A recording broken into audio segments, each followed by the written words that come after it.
প্রিয় দর্শক, আপনাদের শুভেচ্ছা জানিয়ে গ্রামীণফোন আজকের সংবাদপত্র শুরু করছি। আমি মীর মাসরুর জামান। সংবাদপত্রের শিরোনামকে ঘিরে চলমান পরিস্থিতি নিয়ে আলোচনার নিয়মিত এই আয়োজনে আজ আমাদের সঙ্গে রয়েছেন সাংবাদিক, গবেষক এবং বিশ্ববিদ্যালয় শিক্ষক আফসান চৌধুরী। আমরা আপনাকে স্বাগত জানাচ্ছি আমাদের মধ্যে। তো প্রথমে সংবাদপত্রের শিরোনামগুলো দেখি, তারপর আলোচনা। দৈনিক ইত্তেফাক, অবৈধ গ্যাস সংযোগ বন্ধ হচ্ছে না, দারিদ্র্য বিমোচন সরকারের প্রধান লক্ষ্য প্রধানমন্ত্রী। মানব জমিন, ভোটের রাজনীতির সমীকরণ কি পাল্টে যাচ্ছে? আমাদের সময়, জেলা পরিষদ নির্বাচন আজ, লড়ছেন আওয়ামী লীগ নেতারাই। সকালের খবর, পাঠ্য বই উৎসবের দিনে 2.5 কোটি বই ঘাটতি পড়ার শঙ্কা। যায় যায় দিন, স্বামীর চাপে জঙ্গিবাদে জড়াচ্ছেন নারীরা। দৈনিক ইনকিলাব, নৌপথে নতুন সম্ভাবনা। ভোরের কাগজ, সাংবিধানিক কাউন্সিলের প্রস্তাব, রাষ্ট্রপতির সংলাপে ওয়ার্কার্স পার্টি, আইন প্রণয়ন সহ 8 দফা উপস্থাপন। বণিক বার্তা, বাংলাদেশে ফেসবুক, ইউটিউবের ব্যবসা বাড়ছে। দৈনিক সংগ্রাম, নতুন গবেষণায় তথ্য, রাজধানীতে যানজটে বছরে ক্ষতি 2724 কোটি টাকা। The independent, top heavy civil administration loses dynamism. The Financial Express, government to cut foreign aid in annual development plan. সংবাদপত্রের শিরোনামগুলো দেখলাম। শিরোনাম হিসেবে সবকটি সংবাদপত্রের উপরের দিকেই রয়েছে জেলা পরিষদ নির্বাচন। জেলা পরিষদ নির্বাচন হচ্ছে আজ, এই প্রথমবারের মতো হচ্ছে। আমরা জানি যে নির্বাচিত প্রতিনিধিরাই এই নির্বাচনে ভোটার হিসেবে অংশগ্রহণ করেন এবং জেলা পরিষদের প্রশাসক নির্বাচন করেন। আমাদের দেশে সাধারণত স্থানীয় সরকারটা খুব দুর্বল এবং এই ব্যাপারে কোনো দ্বিমত কেউ প্রকাশ করছেন না। তো আমাদের দেশে স্থানীয় সরকার দুর্বল হওয়ার কারণে আমাদের দেশে যারা সবল তারা এমপিরা সবল, কিন্তু স্থানীয় পর্যায়ে এমপির বাইরে নতুন যে গোষ্ঠীটা এখন অনেক বেশি সবল সেটা হচ্ছে আমাদের দেশের আমলারা। তো অনেক ক্ষেত্রে যেহেতু আমলাদের রাজনৈতিক চরিত্র মানে ভূমিকাটাও গুরুত্বপূর্ণ হয়ে উঠেছে, সেই ক্ষেত্রে আমলা এবং এমপির বাইরে স্থানীয় সরকার গুলো জেলা পর্যায়ে কি করবেন সেটা আমরা জানি না। কোন ঐতিহাসিক ভাবে এরা খুব একটা সবল কেউ না। জেলা পর্যায়ে তো এমপি যেখানে রয়েছেন তার সঙ্গে কিভাবে লড়বেন এটা বলা যাচ্ছে না। আপনি দেখবেন যে জেলা পর্যায়ে নির্বাচন সম্পর্কেও সাধারণভাবে রাজনীতিবিদদেরও মধ্যেও আগ্রহটা তুলনামূলকভাবে কম। এই পরিস্থিতিতে এবং সরকারেরও আগ্রহের অভাব রয়েছে মনে হয়। স্থানীয় সরকার সম্পর্কে আগ্রহ কম আছে। তবে যেটার ব্যাপারে সরকার অনেক বেশি আগ্রহী আমার মনে হয় সেটা হচ্ছে ইউনিয়ন পরিষদ, কারণ ওটা হলে একেবারে গ্রাম পর্যন্ত ক্ষমতাটা পৌঁছে যায়। এবং ইউনিয়ন পরিষদে যে নতুন যে শ্রেণীটা এসছে, যারা গত 20-30 বছরে অবস্থাপন্ন হয়েছে, এরাই এই নেতৃত্বটা দিচ্ছে। সেই দিক থেকে জেলা পরিষদ মাঝখানে পরে একটু হারিয়ে যাচ্ছে, এই কারণে যে তার পাশাপাশি এমপিরা রয়েছে। এই অতএব হচ্ছে খুব ভালো কথা, যত নির্বাচন হয় তত ভালো, তবে এটা খুব একটা গুরুত্বপূর্ণ নির্বাচন না। এই নির্বাচনে আমরা দেখছি যে আওয়ামী লীগ অংশগ্রহণ করছে, শুধু মানে প্রার্থী হিসেবে আওয়ামী লীগের প্রার্থীরা রয়েছে। এটা বিষয় হলো কি, যেটা নির্বাচন দিয়ে তাকে মনে হচ্ছে যে ভালো নির্বাচন না হলে জনগণ এটার ব্যাপারে কোনো আগ্রহী হবে না। নির্বাচনটা তো আমার জীবনকে কোনোভাবে প্রভাবিত করছে না, পাল্টাচ্ছে না। সিদ্ধান্তগুলো যেহেতু আমলাতান্ত্রিক হয়, অর্থাৎ নির্বাচন আমার জীবনে কোনো একটা বড় প্রভাব আনে না। সেখানে আমরা সেই নির্বাচনগুলোর ব্যাপারে আগ্রহী যে নির্বাচনটা রাজনৈতিকভাবে গ্রহণযোগ্য মানের উৎসাহ ব্যঞ্জক। সেই জীবনে নারায়ণগঞ্জ নির্বাচন আপনি দেখবেন, নারায়ণগঞ্জে তো আমার ঢাকাবাসীর কিছুই হচ্ছে না, কিন্তু নারায়ণগঞ্জের নির্বাচন একটা জাতীয় নির্বাচনে পরিণত হয়েছে। অতএব এই মুহূর্তে সরকার, ইলেকশন কমিশন সম্পর্কে কথা বলার দরকার নেই, সরকারের যতটা দক্ষতা আছে সেই দক্ষতা দিয়ে যতটা দক্ষ এবং গ্রহণযোগ্য মানে নির্বাচন করবেন, সরকারের জন্য রাজনৈতিকভাবে সেটা সুবিধাজনক। অথবা আলাদাভাবে নির্বাচন করার ফলে মানুষের জীবনে প্রভাব পড়বে বা মানুষ মত পাল্টাবে সেটা মনে হচ্ছে না। আচ্ছা, শিরোনাম বেশ কয়েকটি সংবাদপত্রে রয়েছে। সাম্প্রতিক জঙ্গি দমন অভিযানের পর থেকেই, আশকোনার অভিযানের পর থেকেই এখানে একটি শিরোনামে আমরা দেখলাম যে স্বামীদের চাপে জঙ্গিবাদে জড়াচ্ছেন বা জড়িয়েছেন নারীরা, এরকম। কারণ আমরা জানি যে কয়েকজন নারী আত্মসমর্পণ করেছেন এবং তাদেরকে জিজ্ঞাসাবাদ করা হচ্ছে। তারা এই ধরনের কথা জিজ্ঞাসাবাদে বলেছেন বলে সংবাদপত্রের শিরোনামে এসেছে। মানে আমরা যেমন আত্মঘাতী নারীদের বিষয়টি সামনে চলে এসছে এই অভিযানের পর থেকে। জঙ্গিবাদটা একটা কিছুটা হলো জটিল বিষয় হয়ে গেছে এই কারণে যে পূর্বে কিন্তু যে কয়েকজন ধরা পড়েছিল তারা কিন্তু বিবাহিত ছিল না, অতএব যে স্বামীদের চাপে জঙ্গিবাদে নারীরা আসছে তা না, নিজেদের কারণেও আসছে, স্বামীদের কারণে আসছে। জঙ্গিবাদটা আমার মতে যতটা বড় সমস্যা বলে আমরা মনে করি, আমি এটা বিশ্লেষণের বা গবেষণার অবস্থান থেকে বলছি, এতটা বড় সমস্যা না। কিন্তু জঙ্গিবাদ যেহেতু মানুষকে হত্যা করার একটা প্রচেষ্টা হয়, মানুষকে ক্ষতি করার, সরাসরিভাবে দৈহিক ক্ষতি করার একটা প্রচেষ্টা হয়, সেই জন্য আমরা অনেক বেশি এটা নিয়ে সরব হই। আপনি যদি দেখেন যে বিএনপি জামাতের যে প্রচেষ্টাটা ছিল যে সবকিছুকে থামিয়ে দেব, বিভিন্ন রকম সাংঘর্ষিক কাজকর্ম করে, সেটা নিয়ে মানুষ অনেক বেশি বিচলিত হয়েছিল। কেন বিচলিত হয়েছে? এখানে তো আপনার জানমালের, রাজনৈতিক এটার কোনো ভূমিকা নেই।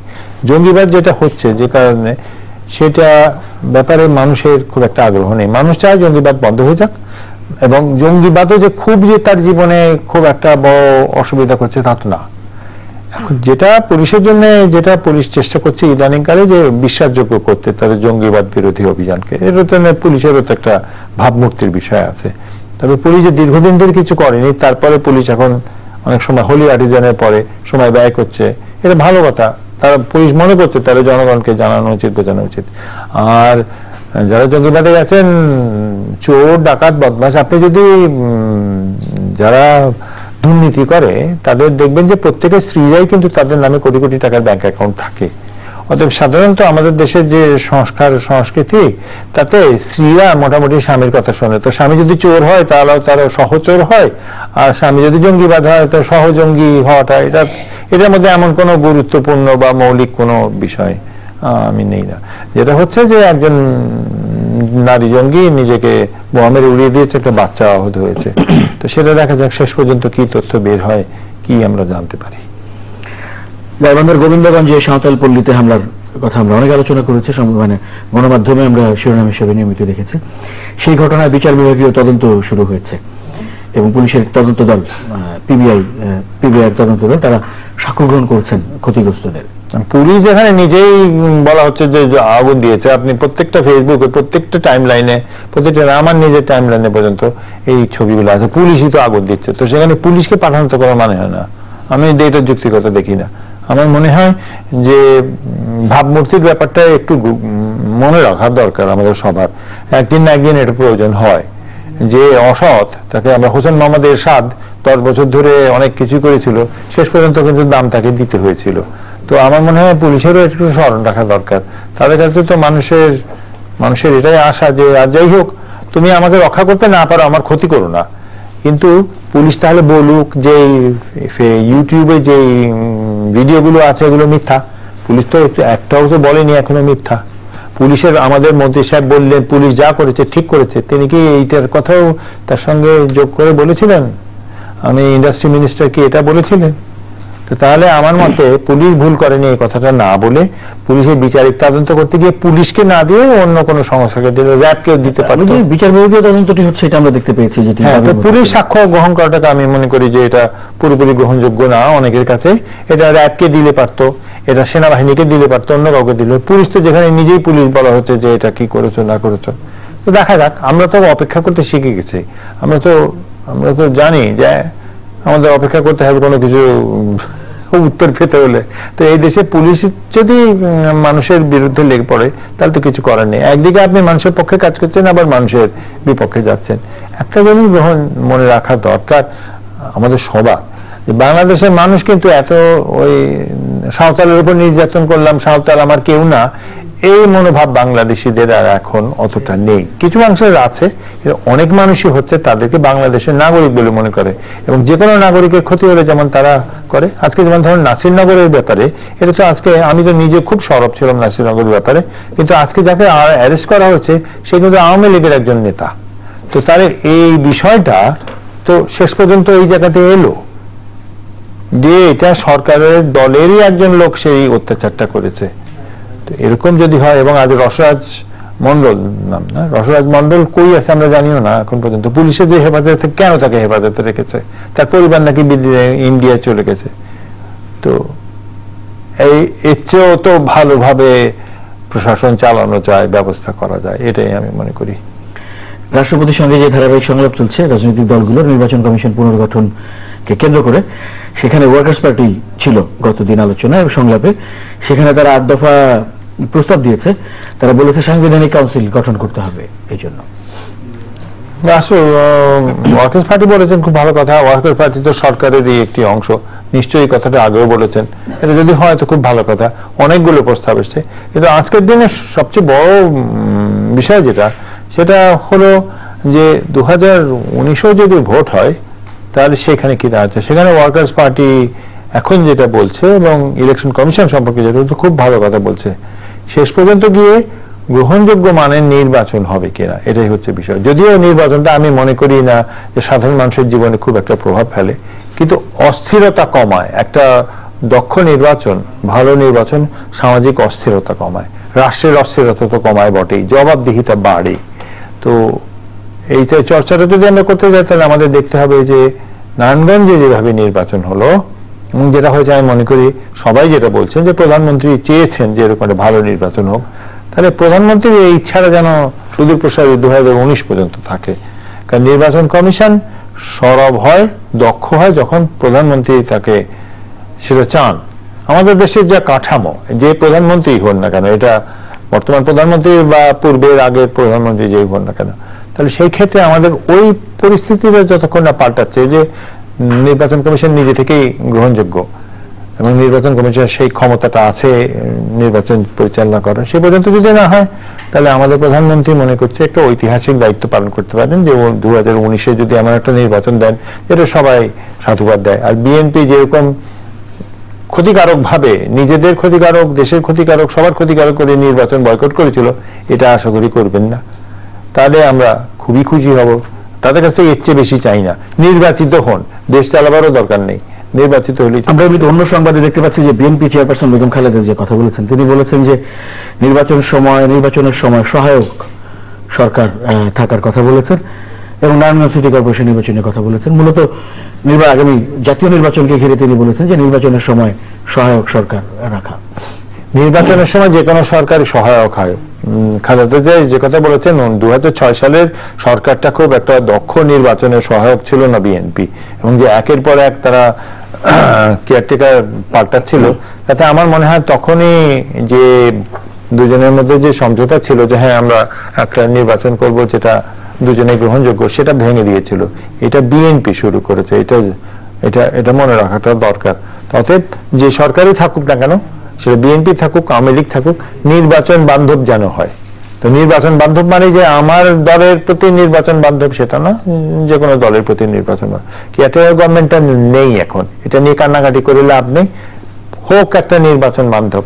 এবং আমি গতকাল একটা সত্যি ছিলাম, ওখানে সাংবাদিক নাইমুল ইসলাম খান বলছিলেন যে তার মনে হচ্ছে যে সরকার এবং বিরোধী দল উভয় বুঝতে পারছেন এক ধরনের সমঝোতা দরকার, যাতে করে অস্থির পরিস্থিতিতে নির্বাচন না করে একটু সুস্থির পরিস্থিতিতে হয়। সেটা যদি হয়তো খুবই সুসংবাদ সবার জন্য। এইখানে আমাদের সামনে ভোরের কাগজের একটি শিরোনাম রয়েছে, সেটি হচ্ছে রাজধানীর যানজটের কারণে প্রতি মাসে 227 কোটি টাকা ক্ষতি হয়। এটা তো খুব কমই হয় আমার মনে হয়, হিসেব করে দেখলে এটা হবে। বাংলাদেশের, আমি গবেষণাটা দেখছিলাম, বাংলাদেশের মাত্র 10 ভাগ, ঢাকা শহরের মাত্র 10 ভাগ মানুষ গাড়ি ব্যবহার মানে যন্ত্রচালিত করে, 10 ভাগ কি 15 ভাগ ম্যাক্সিমাম। তার মধ্যে বাকি বেশিরভাগই হয় রিক্সায় চলে বা অন্য কিছুতে চলে। তো এইরকম একটা শহর যেখানে এতগুলো গাড়ি বহন করার ক্ষমতা নেই, সেটাকে কেন ভরে রেখেছে? কেউ না কেউ ওটাই সুবিধা পাচ্ছে। আমি এবারে যেটা করব, যে আমি নিজে ব্যক্তিগতভাবে অনেক দিন ধরে কাজ করেছি এবং অন্যরাও কাজ করেছেন, আমরা অন্তত দেখাবার চেষ্টা করবো যে আমাদের ঢাকা শহরে এই যে গাড়ির যানজট, এই যানজটটা হচ্ছে একটা সূচক, এবং এই সূচকটা হচ্ছে অবস্থাপন্ন মানুষ অন্যদের কতটা অসুবিধা করতে পারে নিজেদের স্বার্থের জন্য। আমি যে এর আগে দেখি, আমি দেখি গাড়ির বহর বড়ই হচ্ছে। যেই দেশে এতগুলো গাড়ি থাকার দরকার নেই, যেই দেশে একটা ঢাকা ট্রান্সপোর্ট প্ল্যান আছে যেখানে বলা হচ্ছে বাস থাকা উচিত, একটা গাড়িতে তো একজন বড় লোক চড়ে আর বাকিরা ড্রাইভার থাকে, দুজন মানুষ, তার বদলে আপনি বাস নামাতে পারেন না। সেই ক্ষেত্রে আমার মতে যে এই বিষয়টা খুবই কম, আমার মনে হিসেব করলে আরো অনেক বেশি টাকার যে ক্ষতি হচ্ছে, বিভিন্নভাবে ক্ষতি হচ্ছে। আপনার যদি একটা শরীরের যদি অসুবিধা হয়ে যায়, অ্যাম্বুলেন্স পার হতে পারবে না আপনার। আমি রাস্তায় যেহেতু আমি হাঁটি, আমি দেখতে পাই কি অবস্থায় গাড়িগুলো মানুষগুলো চলে, কিভাবে মানুষকে বাসের। আমি সেদিন দেখতে মানুষ এখন এত বাস কমেছে তুলনামূলকভাবে।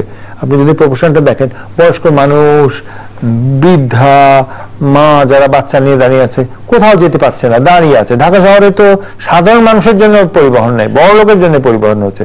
তো আমাদের দেশ থেকে যে জিনিসটা চলে গেছে, এই যে অন্যায় অবিচার, এই যে বৈষম্য, এটা নিয়ে কেউ সরব হয় না। সেই রাজনীতির কারণে আমরা আওয়ামী লীগ বিএনপি একে অন্যকে কি মারপিট করছে সেটা নিয়ে সরব, কিন্তু গরিব আর বড় লোকের যে ঝামেলা হচ্ছে, মধ্যবিত্তের সঙ্গে বড় লোকের যে ঝামেলা হচ্ছে, ওটা নিয়ে কেউ বলি না। তো এরকম অবস্থাতে এটা হওয়াটাই স্বাভাবিক। একটি সাফল্যের সংবাদ রয়েছে, আনন্দের সংবাদ আমাদের সামনে রয়েছে। সেটি হচ্ছে যে বাংলাদেশের ভলিবল দল প্রথম একটি আন্তর্জাতিক প্রতিযোগিতায় চ্যাম্পিয়ন হলো। বঙ্গবন্ধু কাপ টুর্নামেন্টে তারা কিরগিজস্তানকে হারিয়ে এই ট্রফি অর্জন করেছে। খুবই ভালো কথা, এটা তো আমাদের সুসংবাদ। আমাদের মেয়েরা খুব ভালো করেছে, এটাতে আমি আরো খুশি আমরা। এইগুলো আমাদের দেশকেও আমাদের উজ্জীবক করে। আমাদের দেশে এত অনেকগুলো দুঃখজনক হয়। গতকাল আমরা ক্রিকেটেও হেরে গেছি, কিন্তু তারপরে মানুষ কিন্তু অতটা কষ্ট পাচ্ছে না। মানুষ দেখছে এটা আর একটু ম্যাচিওর হচ্ছে, পরিপক্ক হচ্ছে আন্তর্জাতিক খেলে। অনেকগুলো ক্ষেত্রে আমরা কিন্তু ভালো করছি। তো ভালো করছে, আর একটু ভালো করার দরকার আছে। এটা একটু সুসংবাদ, সাধুবাদ, মোবারক। আমরা অভিনন্দন জানাই আমাদের ভলিবল দলকে। তো অনেক ধন্যবাদ আজকে সময় দেওয়ার জন্য, আলোচনা করার জন্য। প্রিয় দর্শক, আপনাদেরও ধন্যবাদ আমাদের সঙ্গে থাকার জন্য। ভালো থাকবেন সবাই। চ্যানেল আর নিয়মিত আয়োজন গ্রামীণ ফোন আজকের সংবাদপত্রের সঙ্গেও থাকবেন। আজকের মতো এখানে শেষ করছি।